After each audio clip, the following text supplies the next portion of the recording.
Muy buenas tardes a todos nuestros amigos, amigas, hermanos, hermanas que nos acompañan en el programa El Evangelio de Cristo a través de la Biblia. Siempre damos la bienvenida al programa ofreciendo los cursos bíblicos Emaús, que este es un curso bíblico Emaús. Este tiene como título Un encuentro con Cristo. Son cursos totalmente gratuitos para nuestros alumnos que se inscriban en estos cursos. Se les entrega un libro, se les entrega un examen y luego solamente entregan el examen, quedándose con el libro para realizar nuevamente los estudios, repasar lo que usted ha aprendido cuantas veces usted lo estime conveniente. Así que hacemos nuevamente esta oferta para aquellas personas que quieran profundizar sus estudios o quieran aprender de la Biblia, estos cursos bíblicos Emaús, totalmente gratuitos para las personas que quieran inscribirse y hacer estos cursos, llamando al canal o escribiendo al correo que siempre aparece en pantalla para ponerse en contacto con nosotros. Si no se está congregando y quiere acompañarnos en alguna reunión, son los días miércoles, viernes, domingo, de 7 a 8 de la tarde en Pedro Aguirre Cerda 189. Pedro Aguirre Cerda 189, a 1,5 cuadras de la Plaza de Armas de Lota.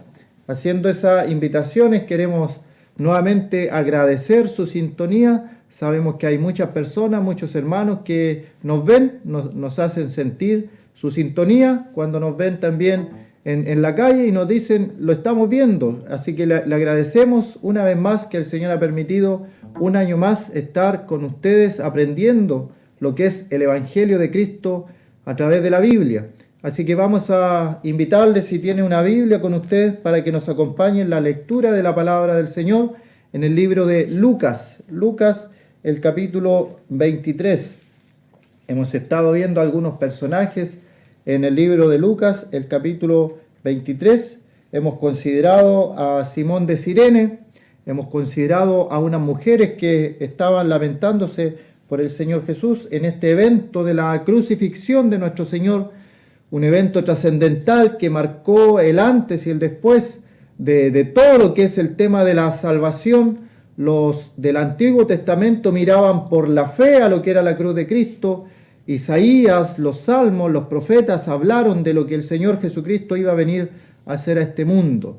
También desde el futuro, cosas que todavía no acontecen, en épocas futuras, cuando la iglesia incluso se vaya, la sangre de nuestro Señor Jesucristo va a limpiar los pecados de todo el mundo. Gente que miraba solamente por fe a la cruz de nuestro Señor Jesucristo, como algo hacia el futuro. Y gente que mira, como por ejemplo nosotros, que miramos hacia el pasado, lo que pasó en la cruz de nuestro Señor Jesucristo. Ese evento que ocurrió allí estaba destinado desde antes de la fundación del mundo. ¿Dónde aparece eso? En la carta de Pedro, primera de Pedro, capítulo 1, versículo 18 en adelante, que el Señor, como un cordero sin mancha y sin contaminación, fue destinado desde antes de la fundación del mundo, pero manifestado en los postreros tiempos por amor de nosotros, los creyentes, los que creemos, los salvados. Esos son los términos que se utilizan para referirse a un hijo de Dios, a un creyente. Salvado en contradicción a que está perdido. Hijo de Dios en contradicción a lo que dice Juan 8, cuando el Señor dice: vosotros sois de vuestro padre el diablo. Porque hay dos paternidades, no hay más. Hay dos caminos solamente, hay dos destinos, no hay más. Entonces tenemos que hacer esa diferencia. Hay personas que me están escuchando ahora y hay unas personas que son hijos de Dios y hay otras personas que no son hijos de Dios. No por el solo hecho de nacer en este mundo somos todos hijos de Dios. Cuando nacemos en este mundo, lo que somos criaturas de Dios, creación divina. Y por eso es que Eclesiastés capítulo 12, versículo 1 nos dirá: acuérdate de tu Creador en los días de tu juventud, antes que vengan los días malos. Así que vamos a ir a ver en Lucas 23, en este grupo de personas que está en la cruz de nuestro Señor, un grupo muy especial. Dice el versículo 30, Lucas 23, vamos a leer del verso 26, dice: y llevándole tomaron a cierto Simón de Cirene que venía del campo y le pusieron encima la cruz para que la llevase tras Jesús.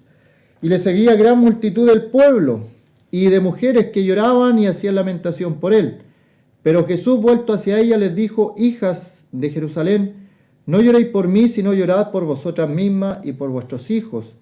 Porque aquí vendrán días en que dirán: bienaventuradas las estériles y los vientres que no concibieron y los pechos que no criaron.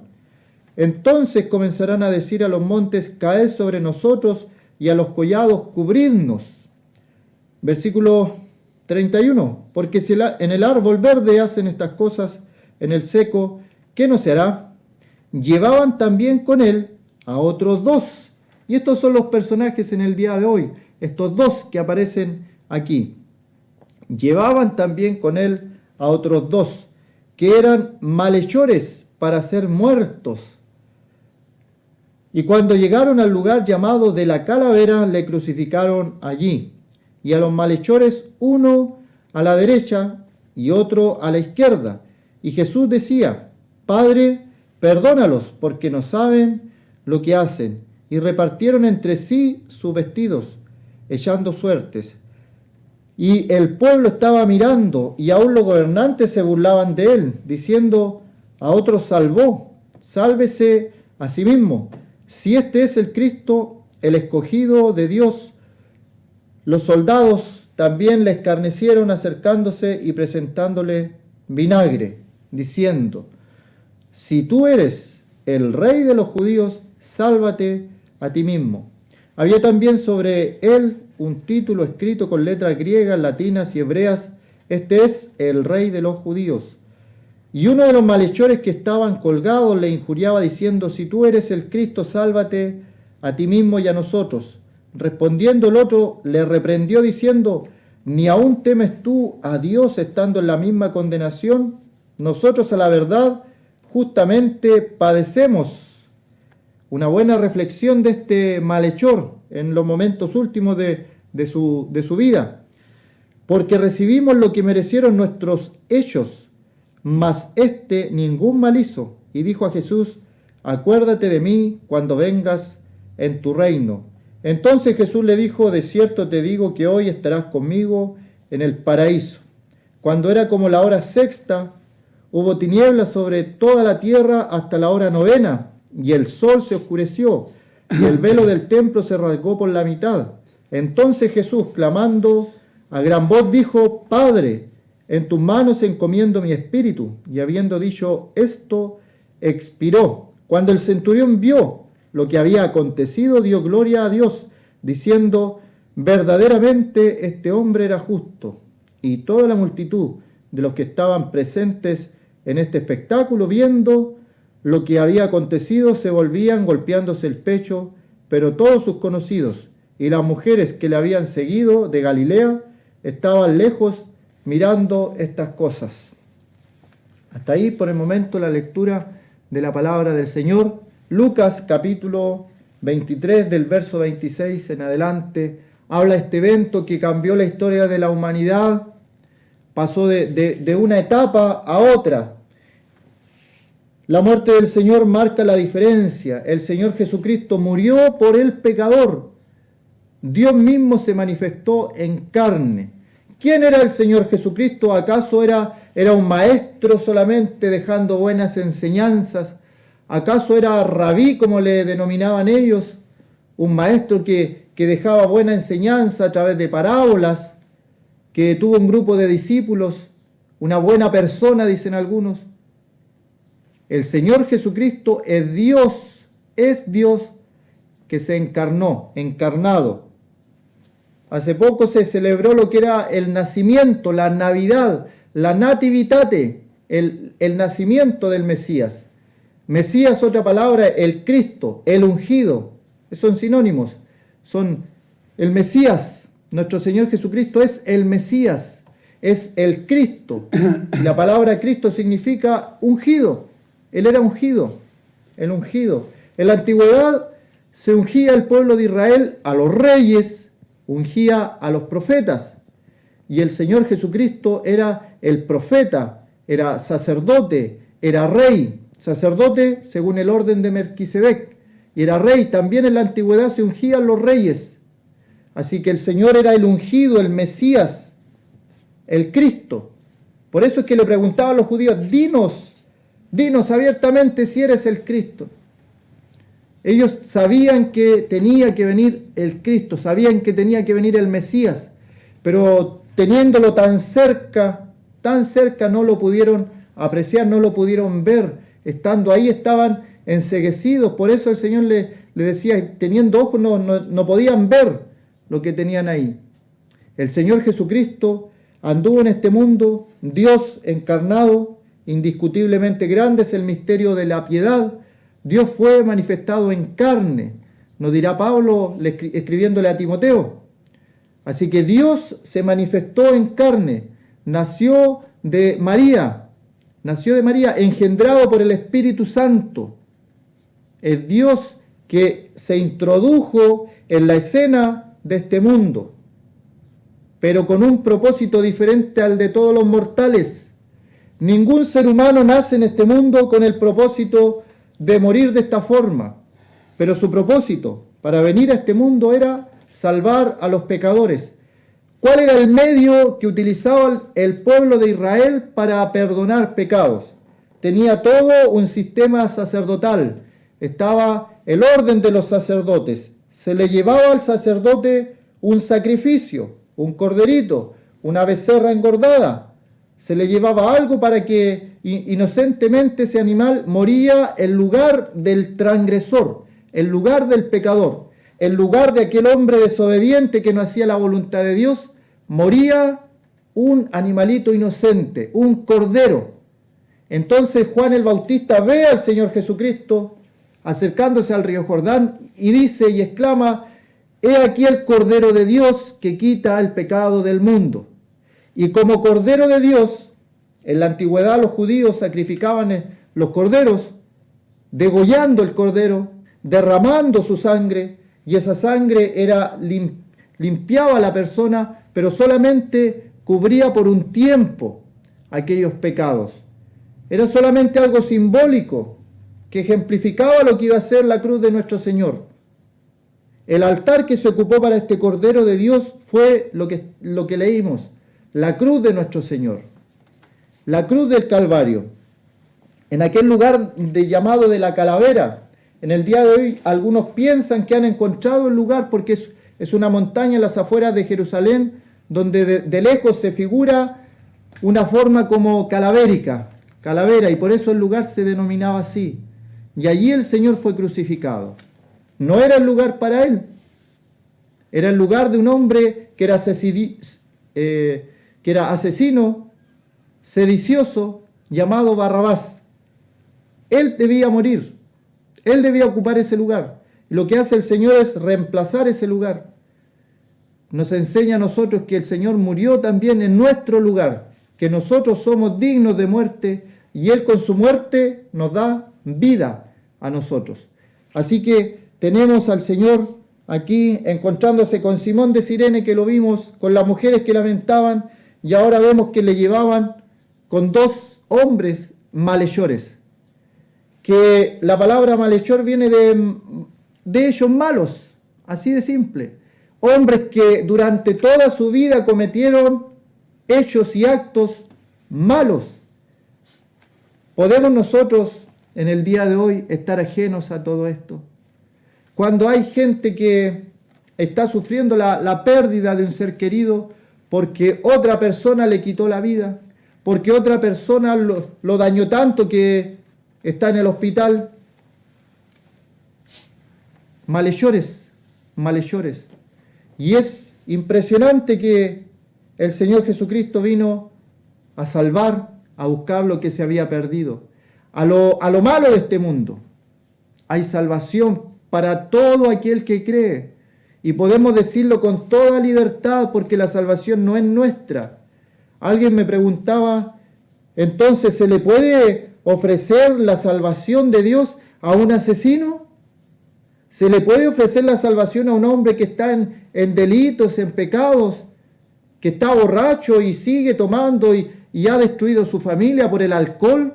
¿Usted me dice que se le puede predicar a esa persona? Y en nuestra mente pensamos que la salvación, que la vida de iglesia es para una persona buena. Pero el Señor nos cambia todos esos pensamientos diciendo: yo vine a lo perdido, yo vine a lo malvado, yo vine a los malhechores. Y un ejemplo aquí le vemos yendo a entregar su vida y va acompañado por dos malhechores. Tenemos que saber que el Señor en su soberanía permitió cada una de las cosas que le hicieron. No hay nada que se le escape a la mano soberana de Dios. Le hicieron todo cuanto su poderosa mano permitió. No hay nada que al Señor le hayan hecho que Él no haya permitido de antemano. Sabía todo lo que le iba a pasar. Sabía que iba a ser entregado en manos de pecadores, sabía que le iban a azotar, sabía que le iban a hacer todas estas cosas, y Él se los dijo a sus discípulos días antes de que todo esto aconteciera: mas al tercer día resucitará. También un caso que nunca antes se había visto, que un hombre resucitara por su propio poder. En el Antiguo Testamento tenemos el caso de resurrecciones, pero fue por el poder de otra persona. Un profeta de Dios resucitó a alguien, pero acá tenemos el caso de el Señor Jesucristo resucitando por su propio poder. Ese mismo poder que resucitó a otras personas, que resucitó a una niña de 12 años, que resucitó a Lázaro, que llevaba 4 días y le decían: yede ya, está hediondo. Resucitó a un joven que era hijo único de una viuda, el único sustento, y el Señor lo resucitó. Ese mismo poder que resucitó a esas personas, ese mismo poder se resucitó a sí mismo, suelto los dolores de la muerte. Era imposible que la muerte le retuviera. Y el Señor Jesucristo, llevando su cruz, sale al lugar de la calavera. ¿Para qué? ¿Por qué? ¿Por qué tenía que morir? Mucha gente tiene la imagen del Señor en una cruz. Pero quiero que se pregunte, ¿por qué? ¿Por qué el Señor tuvo que morir? ¿Por qué quiso morir? ¿Acaso Él, siendo Dios, haciendo milagros, resucitando a los muertos, no teniendo necesidad de nada, ¿Por qué quiso pasar por la experiencia de una muerte tan cruel como era la crucifixión romana? ¿Por qué? Y la explicación, la respuesta la da la misma Escritura, la misma Biblia. Tenía que ser un sacrificio agradable a Dios, un sacrificio perfecto a Dios, no como los sacrificios de la antigüedad, que solamente cubrían por un tiempo el pecado. Pasando el tiempo la gente volvía a pecar y volvía a llevar otro corderito para que se cubrieran sus pecados. Pero el Señor es figura, como dice, del Cordero de Dios que quita el pecado del mundo.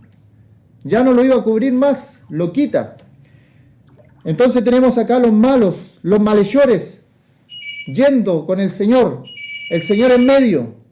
Y sabe que el lugar del medio era el lugar que le correspondía al más malo de los malhechores.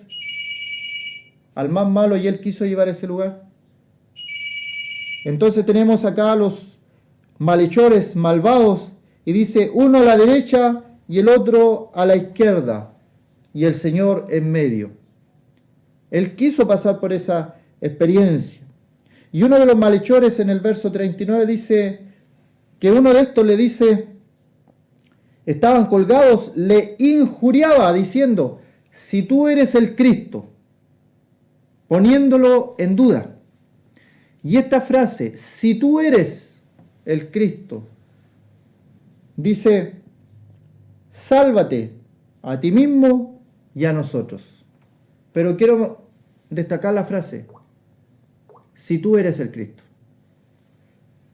Me hace referencia a lo que Satanás, el diablo, le dijo en la tentación en el desierto al Señor. 3 veces lo tentó en toda tentación. Tenemos el registro de 3 cosas. Atacó su cuerpo, su alma, su espíritu. Y las 3 veces le dijo lo mismo. Si tú eres hijo de Dios, si tú eres hijo de Dios, di que estas piedras se conviertan en pan. Si tú eres hijo de Dios, lánzate del templo abajo, pues a sus ángeles mandará cerca de ti para que te guarden. Si tú eres hijo de Dios, en la tentación satánica, en la tentación del maligno, del enemigo, aquí lo está tentando y le dice, a ver, si tú eres el Cristo como dices, sálvate a ti mismo. Y nosotros decimos y afirmamos a través de la Biblia que Jesús es Dios. No que llegó a ser Dios o no que se transformó, no, Él, Dios hecho hombre. Dios se manifestó en carne. Yo y el Padre uno somos. El Señor Jesucristo es Dios. Como hombre murió. Como Dios resucitó por el poder del Espíritu Santo de entre los muertos.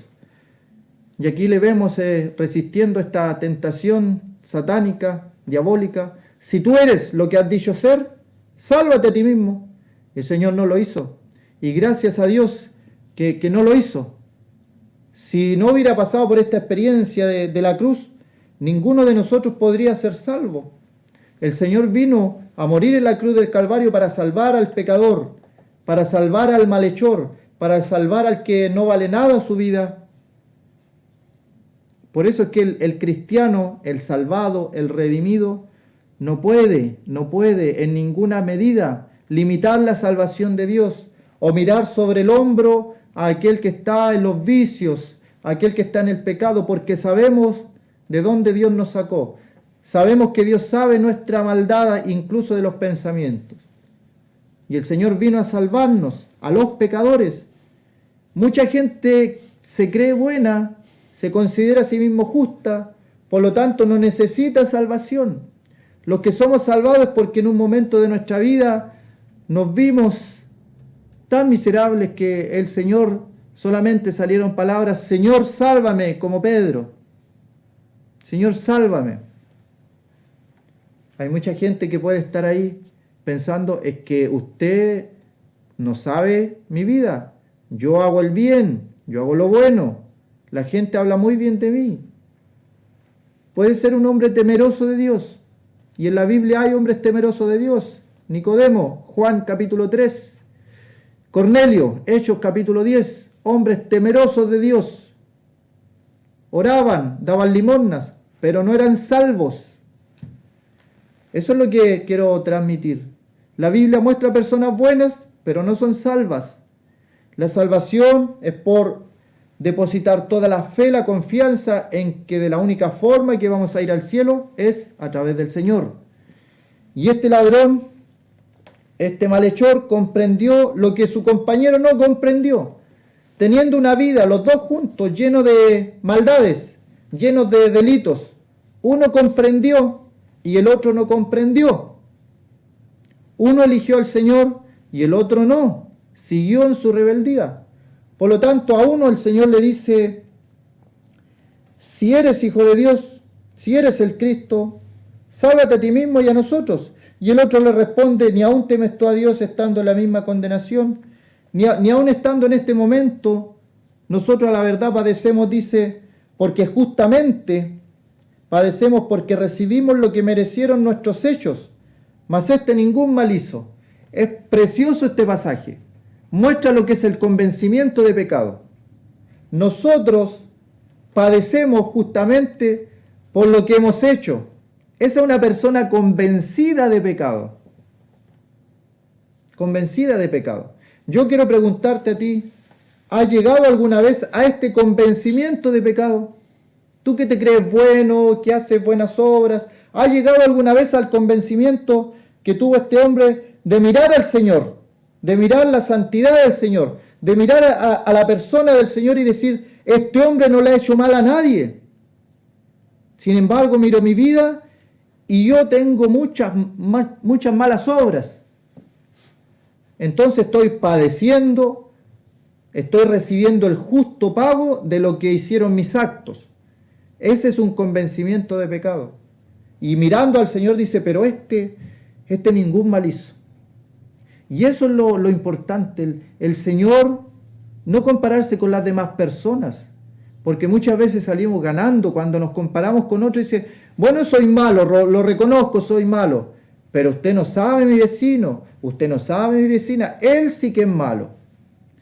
Pero este hombre ve al Señor una vida santa, una vida pura, una vida de un hombre que no le había hecho daño a nadie, que le había hecho el bien a todo el mundo, el Señor Jesucristo, sanando a los enfermos, dando vista a los ciegos, levantando a los caídos o los oprimidos por el Satanás, el diablo. Nunca le había hecho mal a nadie. Entonces él dice, porque recibimos lo que merecieron nuestros actos, convicción de pecado. Mas ningún mal hizo, convicción de la persona de Jesucristo, nuestro Señor. Hay personas que están toda una vida en la iglesia, están toda una vida en una congregación y no han conocido al Señor. Es preocupante eso. Ponga atención a eso. Es preocupante. Toda una vida en una congregación y no han tenido un encuentro personal con el Señor. Están ahí solamente. Y hay que tener cuidado con eso. Porque lo importante es conocer al Señor. Tener un encuentro personal con el Señor. Como le pasó a este hombre. Y después le dice al Señor, acuérdate de mí cuando vengas en tu reino. Pudo haber tenido familia, pero no le dijo acuérdate de nosotros, porque la salvación es personal, es personal. Ezequiel nos dice, el Hijo no llevará el pecado del Padre, el Padre no llevará el pecado del Hijo. El alma que pecare, esa morirá. Es individual, la responsabilidad es individual. Hay muchos padres creyentes cristianos y los hijos no son cristianos automáticamente. Deben también ellos tener un encuentro personal con el Señor Jesucristo como su Salvador. Así como este hombre tuvo convicción de pecado, tuvo una esperanza en el Señor y tuvo una petición muy especial que le dice, acuérdate de mí cuando vengas en tu reino, y el Señor le dice, de cierto te digo que hoy estarás conmigo en el paraíso. Qué impresionante forma de morir de este hombre.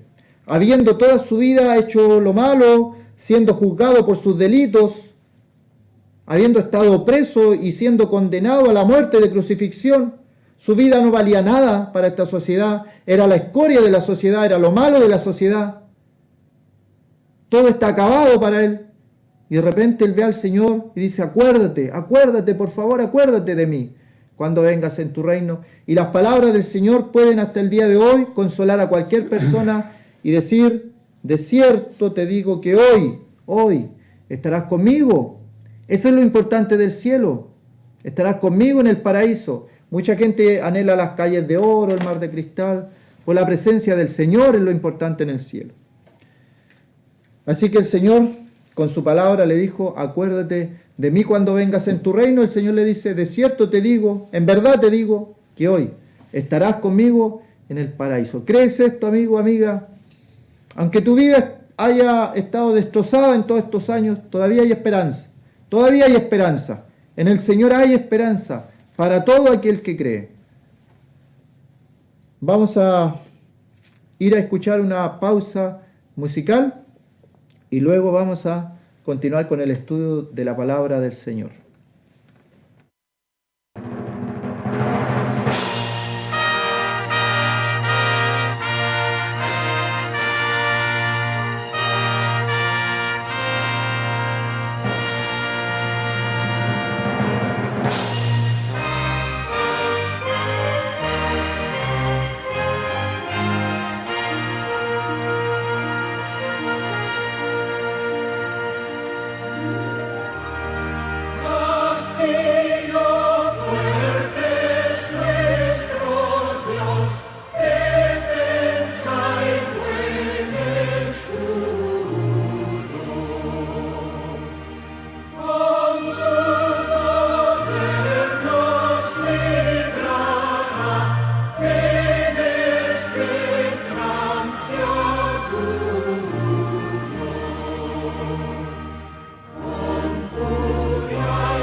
Muy bien, queremos una vez más dar la bienvenida a nuestro programa, a nuestros amigos y hermanos que están en sintonía.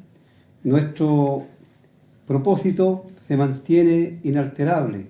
Lo único que nosotros buscamos y deseamos al llegar hasta ustedes, a sus hogares, es llevarle la palabra de Dios tal cual está escrita. no nos interesa ninguna otra cosa, sino que usted pueda escuchar el Evangelio de Cristo y pueda tener la oportunidad de tomar una decisión para el futuro de su alma por la eternidad. Y esto es muy importante, querido amigo, y es algo urgente, porque nosotros no sabemos cuánto tiempo de vida tenemos aquí en la tierra, y entonces tenemos que preocuparnos por el futuro de nuestra alma. Queremos decir a nuestros amigos que tengan confianza, que es la palabra de Dios, y solamente Dios, el único que puede salvar, que puede dar vida eterna, que puede perdonar pecados. Los cursos que nosotros ofrecemos son cursos que no tienen ninguna tendencia sectarista, sino solamente buscan enseñar lo que es la palabra de Dios. Así vamos a seguir con nuestro estudio en el libro de los Hechos de los Apóstoles, la historia de los inicios de la Iglesia, como lo hemos venido haciendo hasta este momento, y deseamos que el Señor, si es así su buena voluntad, durante este año nos dé la fuerza y la oportunidad para seguir haciendo esto, seguir anunciando la palabra suya. Vamos a leer hoy día en el capítulo 13. Terminamos antes de fin de año, el año pasado, con el capítulo 12, en donde terminamos con el espectáculo ofrecido por un hombre soberbio, Herodes el tetrarca, quien no dio la gloria a Dios y quien inmediatamente Dios le tocó a través de un ángel y murió comido de gusanos en el instante. No es que esto se relate después que fue sepultado, los gusanos no. En el momento fue una muerte horrible, una muerte para dar un escarmiento a todos aquellos que con soberbia desprecian a Dios, su poder, y también desprecian su amor y su bondad. Bueno, después de esto dice, recordemos que en el capítulo 11 se había formado una asamblea, una iglesia allí en Antioquía. Y aquí tenemos en el versículo 1 del capítulo 13, dice, había entonces en la iglesia que estaba en Antioquía profetas y maestros: Bernabé, Simón el que se llamaba Níger, Lucio de Cirene, Manaén el que se había criado junto con Herodes el tetrarca, y Saulo. Ministrando estos al Señor y ayunando, dijo el Espíritu Santo: apartadme a Bernabé y a Saulo para la obra que los he llamado. Entonces, habiendo ayunado y orado, los impusieron las manos y los despidieron. Ellos entonces, enviados por el Espíritu Santo, descendieron a Seleucia. De allí navegaron a Chipre y, llegados a Salamina, anunciaban la palabra de Dios en la sinagoga de los judíos. Tenían también a Juan de ayudante, y habiendo atravesado toda la isla de Pafos, hallaron a cierto mago, falso profeta judío llamado Barjesús, que estaba con el procónsul Sergio Pablo, varón prudente. Este, llamando a Bernabé y a Saulo, deseaba oír la palabra de Dios, pero le resistía Elimas, el mago, pues así se traduce su nombre, procurando apartar de la fe al procónsul. Entonces Saulo, que también es Pablo, lleno del Espíritu Santo, fijando en él los ojos, dijo: oh, lleno de todo engaño y de toda maldad, hijo del diablo, enemigo de toda justicia, ¿no cesarás de trastornar los caminos rectos del Señor? Ahora pues, he aquí la mano del Señor está contra ti, y serás ciego, y no verás el sol por algún tiempo. E inmediatamente cayeron sobre él oscuridad y tinieblas, y andando alrededor buscaba quién le condujese de la mano.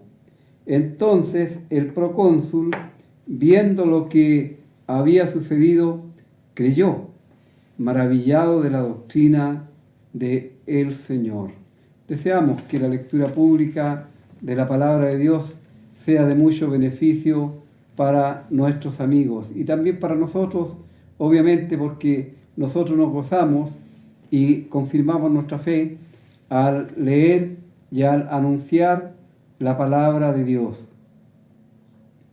Allí en Antioquía, como vemos, había una iglesia que se congregaban, creyentes que se congregaban al nombre del Señor Jesucristo en la ciudad de Antioquía.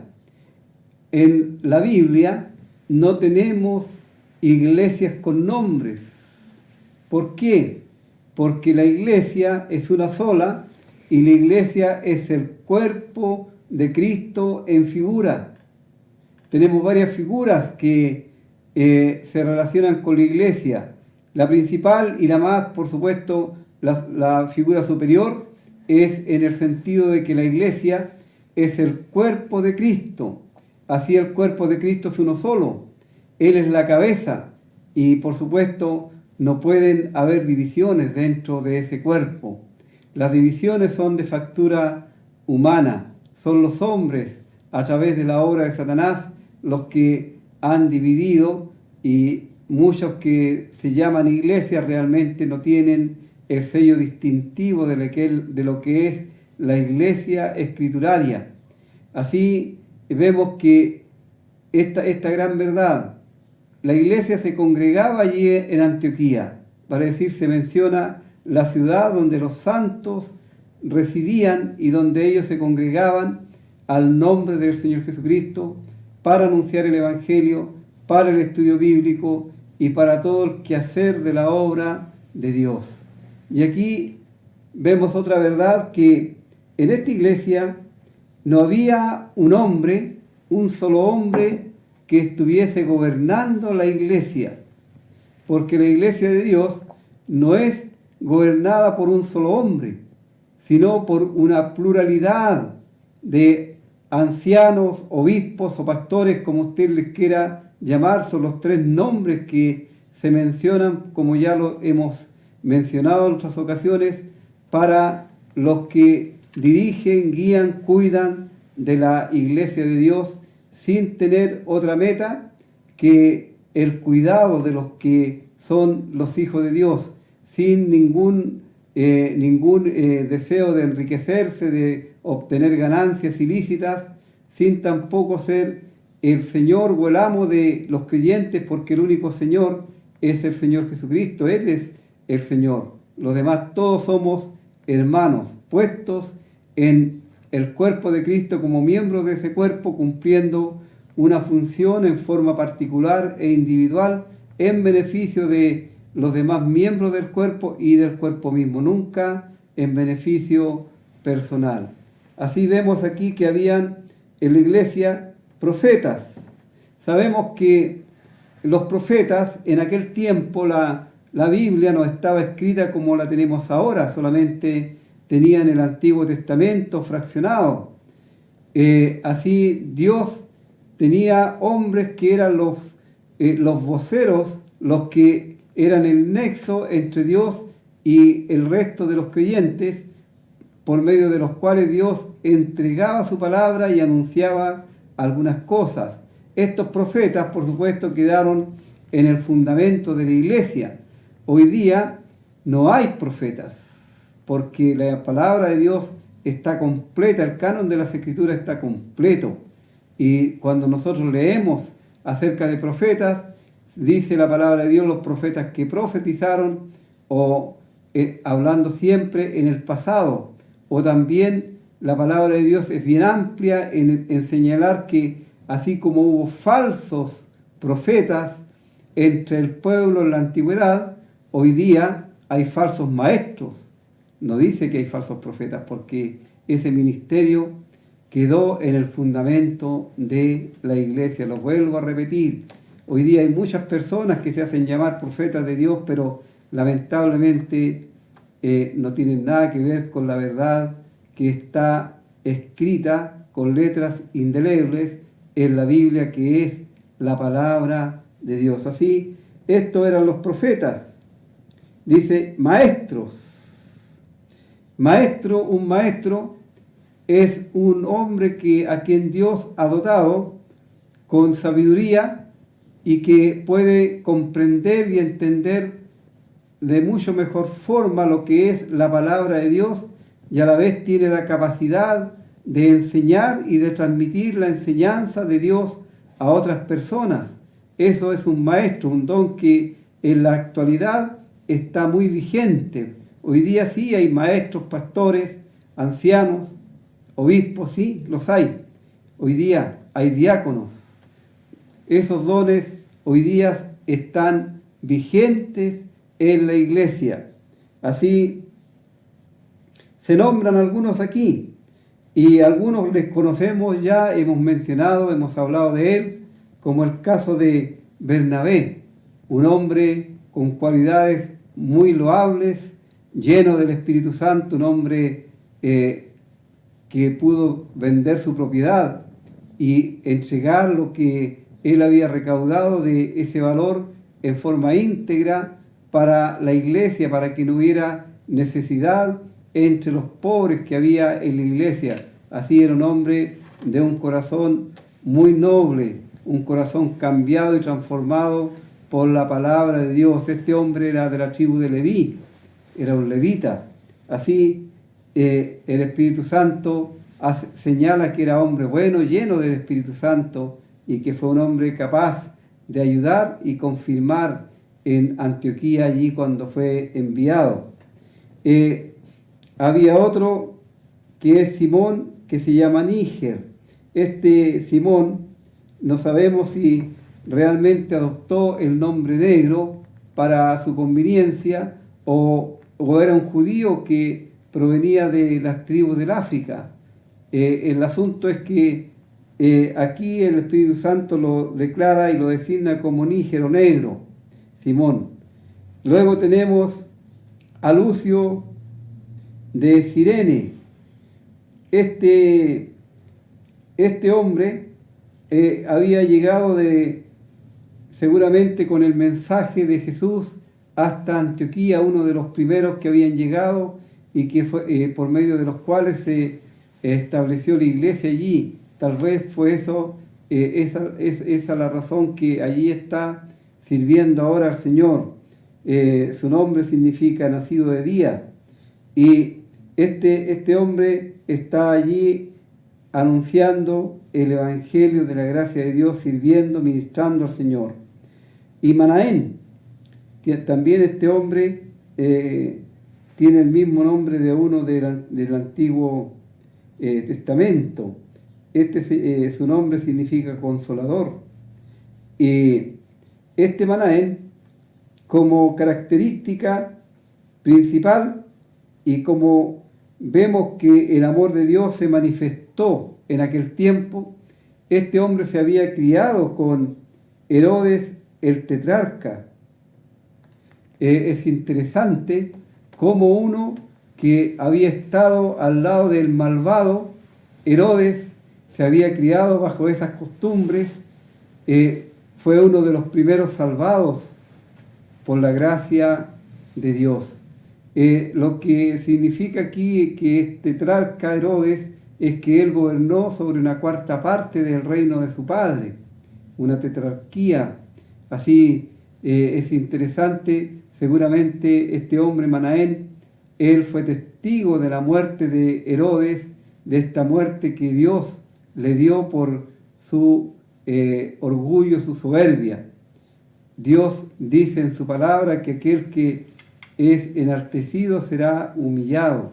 Así, esto tiene fiel cumplimiento. Así, vemos cómo este hombre ha recibido a Cristo como su Salvador personal y es un siervo de Dios que está trabajando allí en la iglesia en Antioquía. Y como último, se menciona a Saulo, este que antes fue perseguidor de los cristianos, que antes maltrató a los cristianos de tal forma que los obligaba a blasfemar. Sin embargo, ahora es un hombre de Dios. ¿Cómo vemos que la gracia de Dios transforma a los pecadores realmente?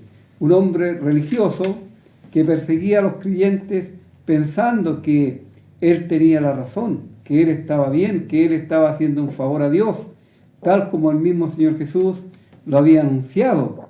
Pero ahora es un siervo de Dios, uno que fue tomado de la mano por Bernabé para llevarle, para presentarle, para introducirle en la iglesia y para que él pudiese seguir en este ministerio. Realmente es maravilloso cuando los siervos de Dios, los hombres con más experiencia, tienen esta visión y capacidad de tomar a otro más joven de la mano y llevarlo con él para que siga en el ministerio y siga creciendo y avanzando en el ministerio, en la enseñanza, en la palabra de Dios. Vemos que también Saulo se menciona de los últimos, pero en él se confirma lo que la palabra de Dios dice, que los postreros serán primero, porque después vemos a Pablo siendo nombrado siempre en primer lugar. Así vemos a estos hombres que están allí en esta iglesia en Antioquía, y ellos están sirviendo, dice, ministrando estos al Señor y ayunando.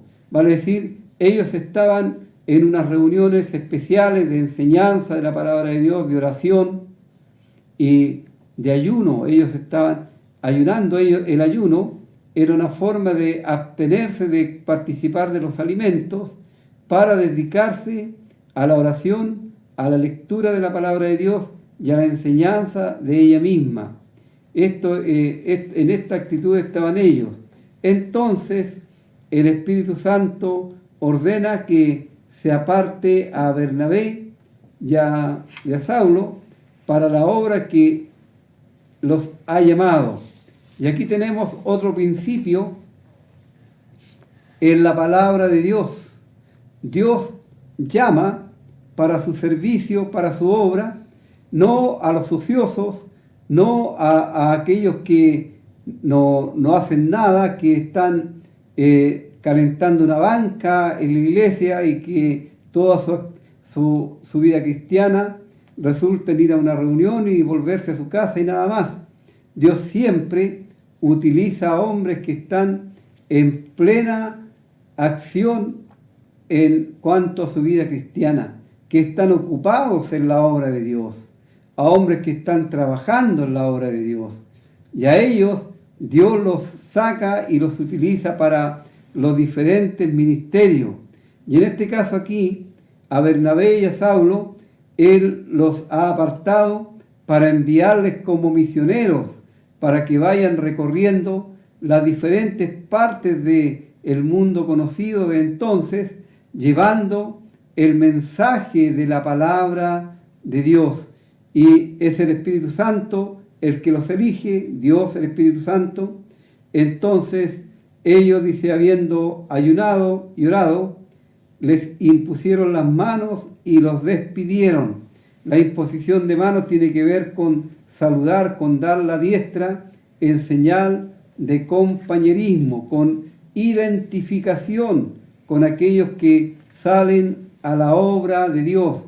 Y ellos salen a la obra de Dios encomendados. Fijémonos aquí en otros detalles.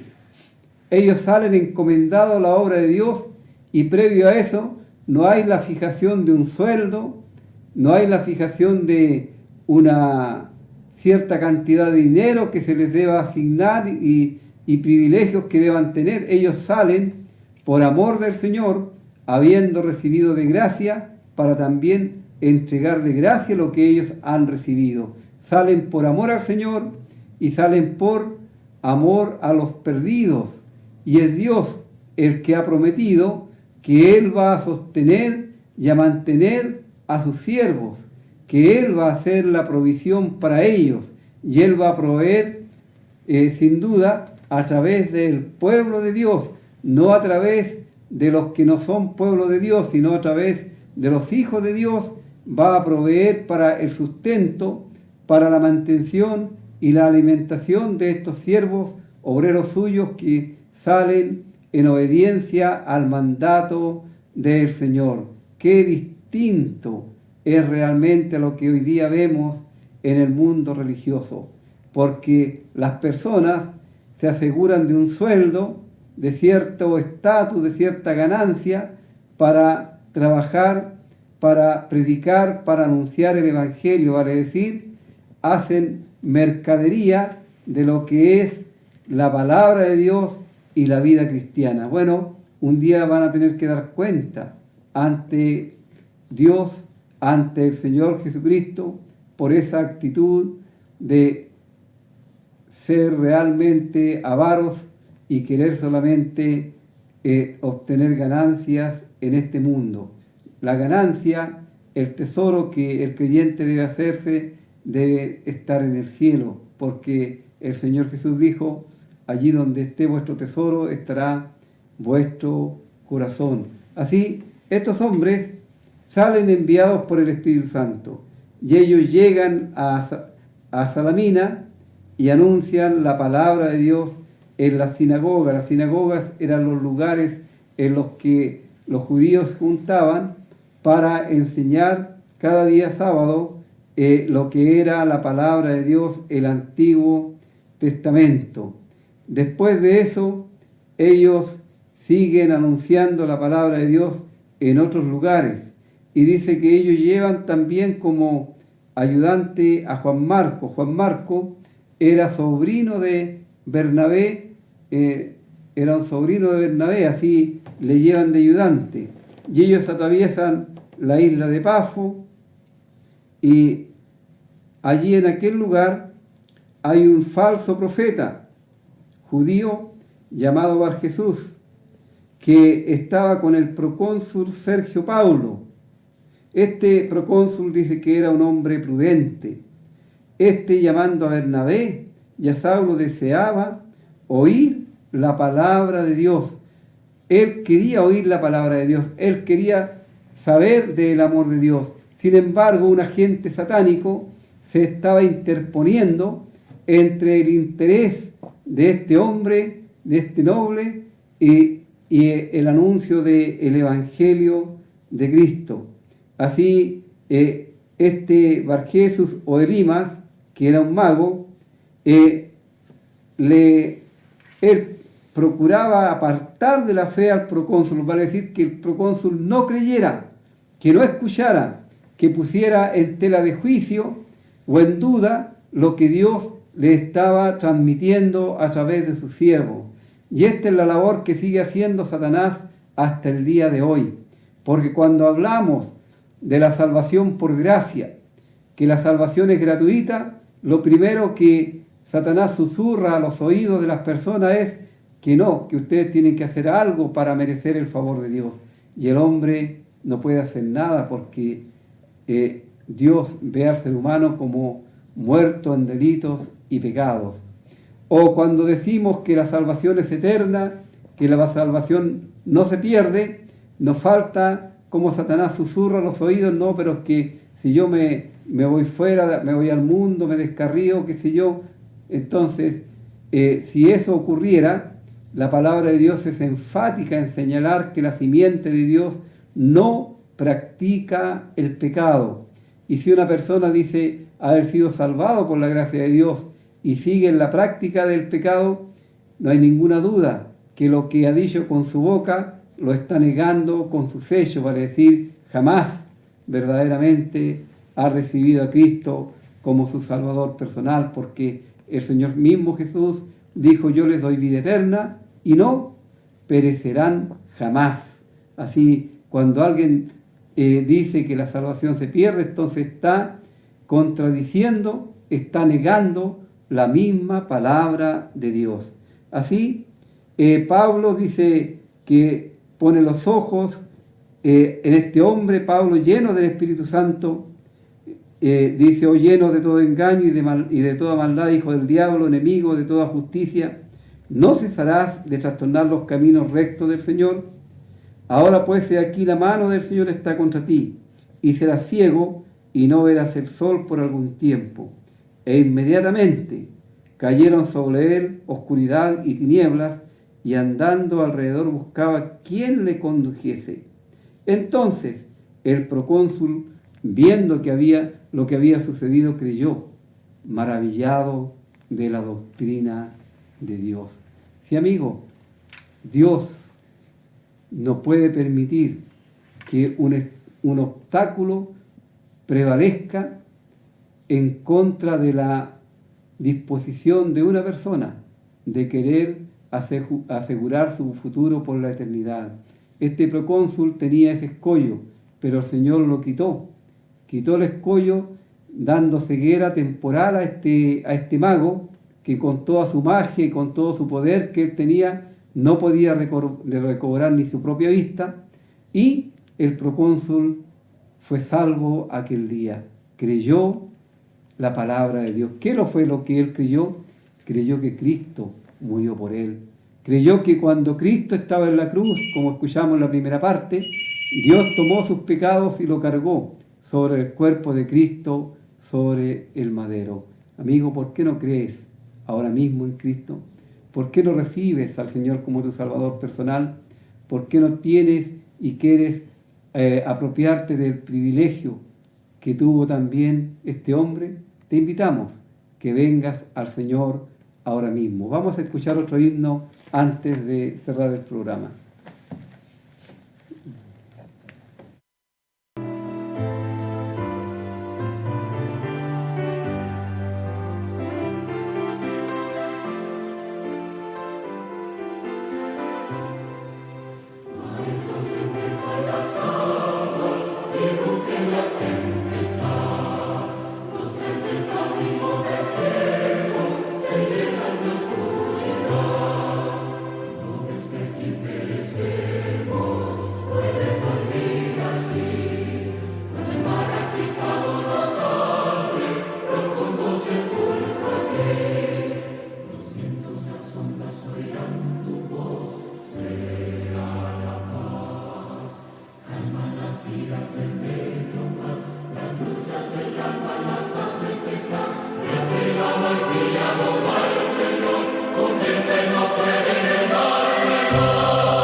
Muchas gracias por habernos acompañado una vez más en este programa y las personas que llamaron por la oración.